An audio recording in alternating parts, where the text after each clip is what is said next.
From stricter restrictions to the addition of a class action waiver, the UFC has brought on a number of changes recently. Let's look at how fans have reacted to these changes. And when it comes to the changes in contractual agreements, I can easily say that the fans hate it. Their reactions ranged from new uncomfortable ideas to presuming that the UFC is dead. Reports from Bloody Elbow and other media outlets state that the changes include an arbitrary agreement and a class action waiver. As soon as the news broke, MMA fans took to Twitter to criticize the promotion and specifically targeted President Dana White. These changes come after a controversial saga involving Francis Ngannou, who left the promotion after a series of failed negotiations. Although Ngannou was able to exit, the report by Bloody Elbow suggests that fighters may find it more difficult to do so in the future. Fans quickly reacted to the news on social media, with the majority expressing concerns and criticizing the promotion for undoing positive changes made in recent years. Bloody Elbow's Twitter page was one of the first to report on the news, and most of the tweets were from concerned MMA fans bashing the promotion. Some tweets referenced Ngannou, while others accused White of enjoying the changes. One fan even predicted that these changes could lead to a decline in the company, using the promotion's focus on fighter popularity to make fights. Another fan suggested a potential fighter strike, calling the changes disgusting. That's a bit uncalled for, but I don't disagree either. While an uproar from fans and critics is not unusual, it remains to be seen what impact these changes will have on the fighters. Although the UFC continues to dominate the combat sports world, things that restrict the freedom of athletes are never a good sign for anyone involved. If I'm being honest, the more you change, the more significant the reaction, and the UFC changed a lot of things. They've added improvements to the previous contract. The UFC has been making some changes to their contracts lately, and it's important to know about them, especially if you didn't know that they've been dealing with a lawsuit. Basically, they've added a bunch of stuff to make contracts better for fighters. For example, they put in a sunset clause that limits contracts to 5 years, and they can't be extended too much. They also got rid of the exclusive negotiating period, which is great for fighters who want to shop around for a better deal. These changes started happening in 2017, which is important because there are 2 lawsuits against the UFC right now. One covers fighters from 2010 to 2017, and the other covers fighters from 2017 to now. The changes to contracts could make it harder for these lawsuits to stick, since fighters in both periods would be under different conditions. But some fighters have already taken advantage of these new rules, like Francis Ngannou, who left the UFC while he was still the champion. Other fighters are looking to do the same thing, or at least use the threat of leaving to get a better deal.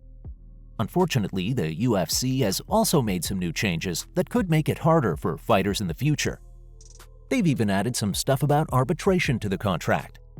While it sounds fancy, it would just make it harder for fighters to sue the UFC if they have a problem. So it's something to keep an eye on.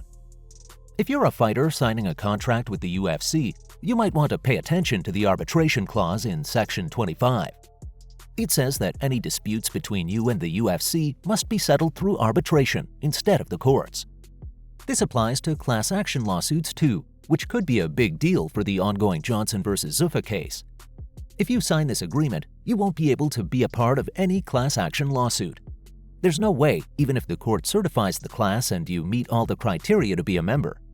So, if damages are awarded, you won't be eligible for them. Instead, you'd have to go to arbitration and pay for it yourself. This waiver would likely apply retroactively too. This means, even if you were a potential class member before, you'd be excluded if you signed this contract. This could lead to the UFC reintroducing some of its older, more restrictive contractual provisions. It also shows that they no longer need to mitigate potential damages. But the funny part is that there's more criticism of the tolling provisions because that's something all UFC fans understand.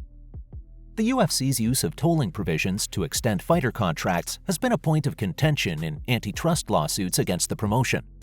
The UFC call you, like, okay, we have a great deal for you. This is what we have, and maybe it's 5% of that. These provisions allow the UFC to extend a fighter's contract by 6 months. They also get the option to find a replacement opponent if the fighter is unable or unwilling to take a scheduled bout. Prior to 2017, There was no limit to how many times the UFC could use tolling to extend a contract. This meant fighters could potentially be bound to the promotion indefinitely. It's kind of like literally selling your soul to the devil. To address these concerns, the UFC changed the tolling provisions in 2017 to limit extensions to a maximum of 18 months. However, the promotion has recently removed this 18-month limit in their latest contracts and added multiple reasons for why opponents might not be available. This has led to speculation that the UFC may be returning to its previous practice of indefinite contract extensions. This will further add to issues of fighter exploitation and lack of bargaining power. I don't necessarily agree with that. I don't say this is partly why. This is partly why I don't want to sign a new contract on that term. I can still be in the... And not to mention, another change that came from the antitrust lawsuit was the addition of a sunset period to UFC contracts. This means that after a certain period of time, the fighter can become a free agent. However, the contract language has been tweaked since then. Now, the sunset period starts after the fighter's first bout instead of the day the deal was signed. Also, suspensions no longer count towards this duration. This means that the 5-year period could end up being much longer. And you don't even know how long it would take for cases where there are medical suspensions from athletic commissions. After all of this, I'd be surprised if you didn't ask if this was legal. Well, people are asking if the UFC's new contractual changes are legal. The company has been sued before for one-sided contract terms, so how can it now add terms that prevent them from being sued for market power abuse? As UFC succeeds and its revenue soars, how much should we expect that absent illegal conduct? Well, according to a 2018 Supreme Court ruling in Epic Systems Corp. versus Lewis, this is legal. So it's unlikely that these new changes can be challenged without new legislation. These changes could have a significant impact on fighters, especially those like Ngannou who have recently been able to take advantage of less restrictive contracts. However, they may be the last to do so, as the UFC's waivers and arbitration now protect them from lawsuits. This could lead to more restrictive terms in future contracts, with fighters being asked to waive and concede even more of their rights. I'm sure you remember Couture's rebellion. As the former two-division champ, Randy Couture tried to challenge the UFC's restrictive contracts during his career. The upside was getting a better deal moving forward, but the downside was that the UFC closed loopholes and made it harder for other fighters. The UFC's new changes could give them even more leverage and control while also protecting them from class action threats. And that's all for how fans reacted to these recent changes in the UFC's contract restrictions.